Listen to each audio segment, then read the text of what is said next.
காலிலே போட்ட மிஞ்சிதான் காதுல பேசுதே.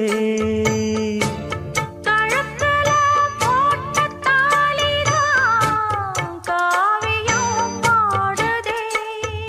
நெத்தி சுட்டியாடும் உச்சந்தலையில் பொட்டு வச்சதாறு நான் தானே. அத்தி மரப்பூவும் அற்றப்படுமா அக்கத்தோணையாறு நீதானே.